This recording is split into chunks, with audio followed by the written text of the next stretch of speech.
Hi, my friends. Today I want to present you a new story. Enjoy watching it. I never imagined my life would unravel so dramatically. Looking back, it feels like a twisted tale spun by fate, with each thread pulling me deeper into a web of deceit and heartbreak. My name is Mabel, and this is my story. Aaron entered my life like a whirlwind. He was tall, handsome, with a smile that could melt the iciest of hearts. We met at one of my father's charity galas, a grand event filled with the city's elite. My father, a formidable businessman, had always been my protector, my guiding star. When he died unexpectedly, leaving me his fortune and the family business, I was thrust into a world of responsibility and grief. The weight of my new reality was crushing, and I found myself adrift in a sea of sorrow. It was during this vulnerable time that Aaron appeared, offering me solace and comfort. His soothing words and tender gestures felt like a lifeline. He would listen to my fears, hold me as I cried, and promise me that everything would be all right. It wasn't long before he proposed, and in my fragile state, I accepted without hesitation. My godfather, Mr. Bradley, a shrewd lawyer and my father's best friend, warned me to be cautious. He insisted on a prenuptial agreement to safeguard my inheritance. Aaron protested, of course, but I was blinded by love and convinced him it was just a formality. The beginning of our marriage seemed perfect. Aaron was attentive and doting, showering me with affection and gifts. He made grand gestures, like surprising me with weekend getaways and lavish dinners. My friends envied our seemingly perfect relationship, and I believed I had found my happily ever after. One sunny afternoon, we were having lunch on the terrace of our countryside estate. Aaron reached across the table, taking my hand in his. "Mabel, I want to build a life with you, to have a family," he said, his voice filled with emotion. I smiled, my heart swelling with love. "I want that too, Aaron, more than anything." But as time passed, cracks began to show. Aaron started staying out late, coming home with flimsy excuses, and the smell of cheap perfume lingering on his clothes. One night, he stumbled in at dawn, his clothes disheveled and reeking of alcohol. I waited for him in the living room, my heart pounding. "Where have you been, Aaron?" I asked, my voice trembling with worry. He shrugged, avoiding my gaze. "Just out with some friends. Don't worry about it, Mabel." I wanted to confront him, but fear and denial held me back. I clung to the hope that my love could fix whatever was broken. Then, the diagnosis came. Cancer. The word alone sent shivers down my spine. My world crumbled as the doctors explained the severity of my condition. Aaron's reaction was not what I expected. Instead of offering support, he distanced himself even more. His true nature, hidden beneath the facade of charm, became painfully clear. He was only with me for my money, and now that I was sick, I was a burden. One evening, as I lay in bed, exhausted from a chemotherapy session, Aaron walked into the room, his face a mask of indifference. "How was your day?" he asked, his tone flat. I looked at him, searching for any sign of the man I had fallen in love with. "It was hard, Aaron. The treatment is taking a toll on me." He nodded, but his eyes were distant. "I'm sure it will get better. Just hang in there." But I could see through his act. The distance between us grew wider each day, and his infidelities became impossible to ignore. I overheard him on the phone one night, whispering sweet nothings to another woman. My heart shattered, but I knew I had to be strong for our son, Freddy.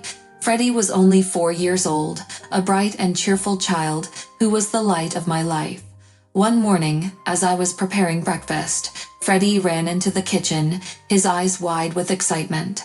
"Mommy, look, I drew a picture for you," he exclaimed, holding up a crayon drawing of our family. Tears welled up in my eyes as I took the picture. "It's beautiful, Freddy. Thank you." Aaron barely glanced at the drawing, muttering a half-hearted compliment before leaving for work. It was in these small moments that the depth of his indifference became painfully clear. One night, as I lay in bed, I felt a sharp pain in my chest. Panic surged through me as I struggled to breathe. Aaron was in the next room, but when I called out to him, he didn't respond.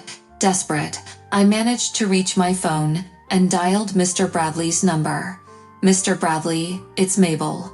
I need help," I gasped, my voice trembling with fear. "I'm on my way," he replied, his voice steady and reassuring. He arrived within minutes, rushing me to the hospital. As I lay in the emergency room, hooked up to machines, Mr. Bradley stayed by my side. "You're going to be okay, Mabel. We'll get through this," he said, squeezing my hand. But I knew my time was running out. I had to face the reality of my situation and make sure Freddy was taken care of. The next day, I called Henry, Freddy's biological father, and asked him to meet me. Henry and I had a brief relationship before I met Aaron, and though we had parted ways amicably, he had always been a good man. When Henry arrived, I could see the worry etched on his face. "Mabel, what's going on? Are you all right?" he asked, his voice filled with concern. "I need to talk to you about Freddy," I said, my voice trembling. "I'm dying, Henry, and I need to make sure our son is taken care of." Henry's eyes widened in shock, but he quickly composed himself. "Whatever you need, Mabel. I'm here for you and Freddy." We met with Mr. Bradley in the study, the weight of the world pressing down on my shoulders. "Henry, Mr. Bradley," I began, my voice trembling, "I need your help. Freddy needs your help." Mr. Bradley nodded, his eyes filled with concern. Henry reached out and took my hand, giving it a reassuring squeeze. "Mabel, whatever you need, I'm here," Henry said softly. "I want Freddy to inherit everything," I said, looking at Mr. Bradley. "But I don't want Aaron to have any control over it. I want you and Henry to be his guardians, to ensure he's safe and loved." Mr. Bradley leaned back in his chair, deep in thought. "We'll need to draft a new will, Mabel. It's going to be a fight, but we'll make sure Freddy is protected." The next few weeks were a flurry of legal paperwork and secret meetings. I knew Aaron was suspicious, but he was too preoccupied with his own affairs to pay much attention. With Mr. Bradley's expertise and Henry's unwavering support, we crafted a plan to secure Freddy's future. One night, as I lay in bed, my body weakened by chemotherapy, Freddy crawled in beside me. He wrapped his tiny arms around me, his innocent eyes filled with love. "Mommy, are you going to be okay?" he asked. Tears welled up in my eyes, but I forced a smile. "I'm going to make sure you're okay, sweetheart. You'll always be loved and taken care of." As I drifted off to sleep, I knew that no matter what happened, I had done everything in my power to protect my son. The illusion of love had shattered, but the bonds of true love and family would endure. The days passed in a haze of medical appointments and legal meetings. Each morning, I awoke to the sound of Freddy's laughter, a bittersweet reminder of the precious time I had left. My strength was waning, but my resolve was stronger than ever. I had to ensure that Freddy's future was secure, far away from Aaron's clutches. One afternoon, I sat with Mr. Bradley in his office, surrounded by piles of legal documents. His keen eyes scanned each page meticulously. "We've made good progress, Mabel," he said, looking up at me with a reassuring smile. "The will is almost finalized. Freddy will be well protected." I nodded, relief washing over me. "Thank you, Mr. Bradley. I couldn't have done this without you." He reached across the desk, patting my hand gently. "Your father would be proud of you, Mabel. You're a remarkable woman." As I left his office, I felt a strange mix of hope and sorrow. My body was failing, but my spirit was buoyed by the knowledge that Freddy would be safe. That evening, I asked Henry to come over. We sat in the living room, the flickering fire casting warm shadows on the walls. "Henry, I need to talk to you about something important," I began, my voice trembling slightly. He leaned forward, concern etched on his face. "Anything, Mabel. You know I'm here for you." "I want you to take Freddy," I said, my voice breaking. "I want you to raise him, love him, and protect him." Henry's eyes filled with tears as he took my hand. Mabel, I promise you, I'll do everything I can to give Freddy a good life. He'll never want for anything. I know you will, Henry, I said, squeezing his hand. You're a good man. Freddy deserves to have you in his life. We talked late into the night, discussing the details of Freddy's upbringing and the plans for his education. Henry's unwavering support gave me the strength I needed to continue, but there was one more thing I had to do. The next morning, I called Aaron into the study. He sauntered in, his expression one of feigned concern. "What's this about, Mabel?" he asked, leaning against the doorframe. I took a deep breath, summoning every ounce of courage. "Aaron, I want to talk about Freddy's future." He raised an eyebrow, clearly uninterested. "What about it?" "I'm not going to be around much longer," I said, my voice steady, "and I want to make sure he's taken care of."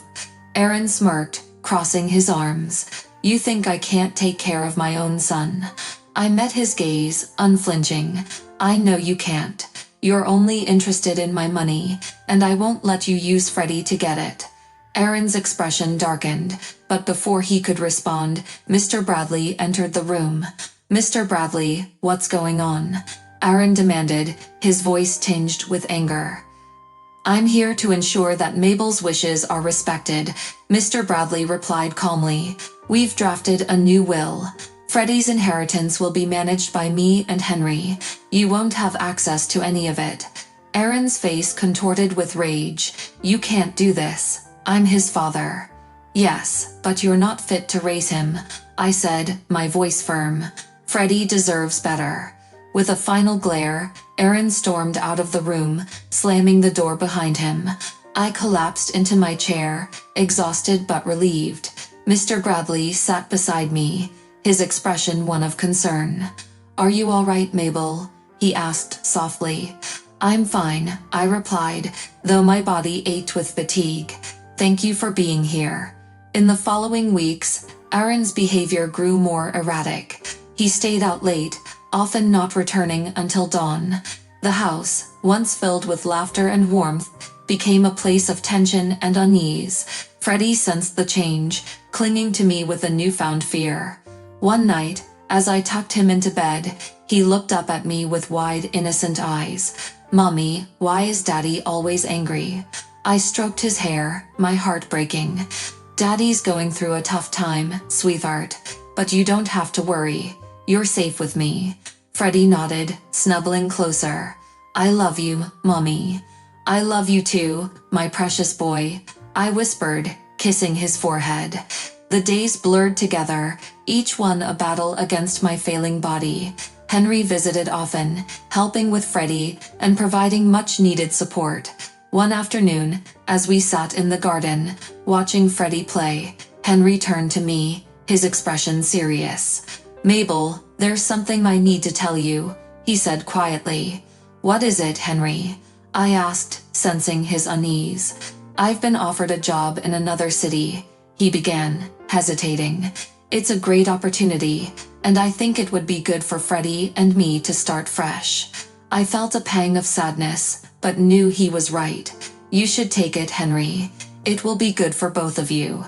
He nodded, relief washing over his face. "Thank you, Mabel. I'll make sure Freddy has everything he needs." As the end drew near, I found solace in the knowledge that Freddy would be cared for. One evening, as the sun set in a blaze of orange and pink, I called Mr. Bradley and Henry to the study. We sat together, the weight of unspoken words heavy in the air. "Mr. Bradley, Henry, I want to thank you both for everything you've done," I began, my voice trembling. "I know I don't have much time left, but I need to make sure Freddy's future is secure." "We're here for you, Mabel," Mr. Bradley said softly. "Freddy will be well taken care of." Henry nodded, tears glistening in his eyes. "I promise you, Mabel, I'll raise him with all the love and care he deserves." With their reassurances, I felt a sense of peace wash over me. The next few days were filled with quiet moments and tender goodbyes. I spent every possible moment with Freddy, memorizing his laughter and cherishing his hugs. One morning, as I lay in bed, too weak to move, Freddy climbed in beside me. "Mommy, can we go to the park today?" he asked, his eyes filled with hope. I smiled, my heart aching. "Not today, sweetheart, but soon, I promise." Freddy nodded, cuddling close. "I love you, Mommy." "I love you too, my precious boy," I whispered, holding him tight. That night, as I drifted off to sleep, I felt a deep sense of calm. I had done everything I could to protect Freddy, to ensure his future was bright and filled with love. My last wish was for him to be happy, and with Henry and Mr. Bradley by his side, I knew he would be. As the first light of dawn crept into the room, I took a final, shuddering breath, my heart full of love for my son. Freddy would grow up knowing he was cherished, and that was all I could have ever hoped for. After Mabel's passing, a somber tranquility settled over the household. The echoes of her laughter still lingered in the hallways, a gentle reminder of her enduring spirit. Freddy, now under the guardianship of Henry and Mr. Bradley, began to adapt to his new life, his innocent resilience a testament to the strength his mother had imparted. But peace, it seemed, was fleeting. Aaron, embittered by his exclusion from Mabel's inheritance, spiraled further into a dark abyss. He frequented bars, drowning his frustrations in alcohol, his mind consumed with thoughts of revenge. One evening, he stumbled into the house, his eyes bloodshot and his demeanor menacing. Henry, who had been reading in the living room, looked up as Aaron staggered in. "Aaron, we need to talk," he said firmly, standing to face him. "There's nothing to talk about," Aaron slurred, glaring at Henry. "You took everything from me." "No, Aaron. Mabel made sure Freddy was taken care of. You only wanted her money," Henry replied calmly, though his heart pounded in his chest. Aaron laughed bitterly. "You think you're so righteous, don't you? But I'm not done yet. This isn't over." Henry felt a chill run down his spine as Aaron stormed out, the threat hanging heavy in the air. He knew Aaron was dangerous, but he couldn't let fear dictate his actions. He had to protect Freddy, just as Mabel had entrusted him to do. The next few weeks were a blur of legal proceedings and security arrangements. Mr. Bradley, ever vigilant, hired additional security for the estate, ensuring that Aaron couldn't get near Freddy. But Aaron was cunning, and his desperation drove him to darker measures. Late one night, as the household slept, Aaron crept through the shadows, his intentions sinister. He had spent weeks planning, watching, waiting for the perfect moment. Tonight, he would strike. Inside the house, Henry was restless. He had been on edge since Aaron's last visit, his instincts telling him something was amiss. Unable to sleep, he wandered into Freddy's room, watching his son sleep peacefully. As he stood there, a sudden noise from outside startled him. Henry moved quickly, grabbing a flashlight and heading towards the source of the noise. He found Aaron trying to pry open a window, his face twisted in anger.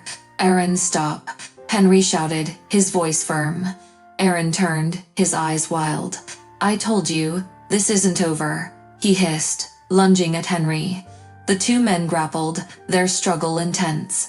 Aaron's strength, fueled by rage and alcohol, was formidable, but Henry fought with the ferocity of a father protecting his child. They crashed into furniture, the noise echoing through the house. Freddy awoke, his eyes wide with fear. "Daddy?" he called out, his small voice trembling. "Freddy, stay back," Henry shouted, trying to keep Aaron at bay. The commotion roused Mr. Bradley, who rushed into the room, his expression one of shock and determination. "Henry, what's happening?" he demanded, taking in the scene. "Aaron's here. Call the police," Henry managed to say, struggling to keep Aaron restrained. Mr. Bradley didn't hesitate, grabbing the phone and dialing emergency services. The minutes stretched into an eternity as they waited, the tension thick in the air. Finally, the sound of sirens approached, and within moments, the police burst into the room, pulling Aaron away. "You'll regret this." Aaron screamed as he was dragged out in handcuffs, his threats echoing ominously. Henry, breathing heavily, sank to the floor, his body trembling with adrenaline. Freddy ran to him, tears streaming down his face. "Daddy, are you okay?" he asked, his voice breaking. Henry pulled Freddy into his arms, holding him tight. "I'm okay, buddy. It's all over now." Mr. Bradley placed a comforting hand on Henry's shoulder. "You did well, Henry. Freddy is safe. That's all that matters." The days following Aaron's arrest were a whirlwind of court hearings and media coverage. Aaron was charged with multiple offenses, his threats and actions finally catching up with him. The court sentenced him to several years in prison, ensuring that he would no longer pose a threat to Freddy or anyone else. As the legal battles concluded, a sense of relief washed over the household. Henry and Mr. Bradley focused on rebuilding a sense of normalcy for Freddy, ensuring he felt safe and loved. They moved to a new city, far from the memories of Aaron's threats, and started fresh. One evening, as they sat in their new home, Freddy looked up at Henry, his eyes bright with curiosity. "Daddy, will we be happy here?" Henry smiled, ruffling Freddy's hair. "Yes, buddy, we'll be very happy here. It's a new beginning for all of us." Freddy nodded, satisfied with the answer. "I miss Mommy," he said softly. "I miss her too," Henry replied, his voice gentle. "But she's always with us, in our hearts, and she would be so proud of you." Freddy smiled, a small but genuine smile. "I think so too." Henry and Mr. Bradley, bound by their love for Mabel and their dedication to Freddy, found solace in each other's company. Together, they navigated the challenges of parenthood, their bond growing stronger with each passing day. They knew that Mabel was watching over them, her love a guiding light in their journey.